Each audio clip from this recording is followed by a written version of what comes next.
আসসালামু আলাইকুম। ঢাকা থেকে এসেই খামারের কাজে লেগে পড়লাম। খুব সকালেই রওনা দিছি ঘাস কাটার উদ্দেশ্যে। ভাই আগেই চলে গেছে, তো আমি পরবর্তীতে একা একা গাড়ি নিয়ে যাইতেছি। গিয়ে দেখি ক্ষেতের ভিতরে দুইটা বাছুর, মাশাআল্লাহ অনেক সুন্দর। বাছুরগুলির অত্যাচারে আমাদের ঘাসগুলি নষ্ট হয়ে যেতেছে।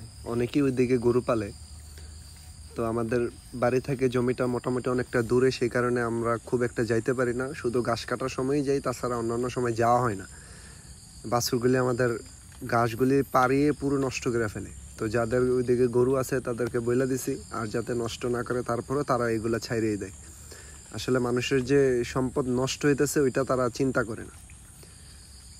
আলহামদুলিল্লাহ, অবশেষে আমাদের জমিতে হাল চাষ করার জন্য ওই যে ট্র্যাক্টরওয়ালাকে বলে দিছি, উনি আসছে। এই জমিতে আমরা ঘাস লাগাবো অর্ধেকটাতে, আর অর্ধেকটাতে ধান লাগাবো। কিছুদিন আগে যে ধানের বীজ ফালাইছিলাম, ওই ধানই 20-25 দিন পরে লাগাবো ওই দিকে জমিতে।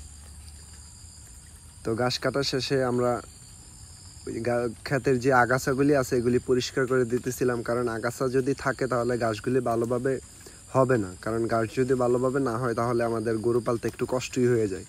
কারণ ঘাসের দিকে যদি এফোর্ট না দিতে পারি তাহলে দানাদার খাবারের দিকে নজর দিতে হবে খুব একটা বেশি। সেই কারণে ঘাসের প্রতি যত্নশীল হতে হবে খুবই বেশি। আলহামদুলিল্লাহ, আমাদের ঘাস কাটা শেষ। এখন আমরা বাড়িতে চলে আসব।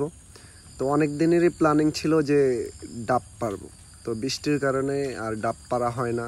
প্রতিদিনই বৃষ্টি আসে, টুক করে একটু আসি, পুরোপুরিভাবে আসে না, অল্প একটু বৃষ্টি আসে আবার চলে যায়। তো আজকে সিদ্ধান্ত নিছি যে না, ডাব পারবই, বৃষ্টি হলে বৃষ্টি দিয়েই পারবো।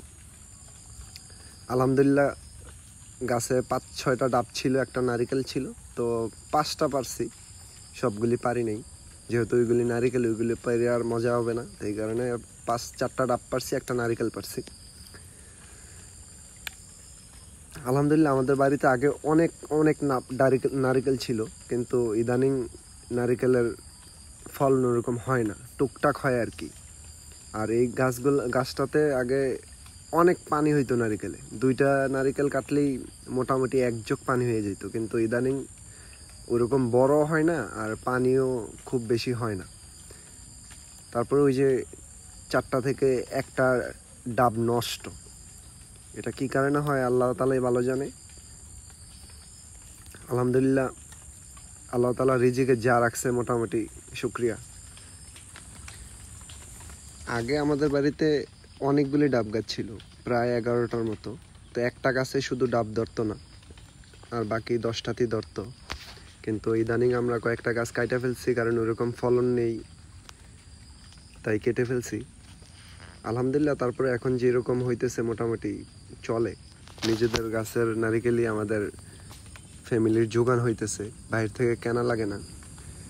সবাই আমাদের জন্য দোয়া করবেন, আমরা যাতে সাকসেস হতে পারি। আসসালামু আলাইকুম।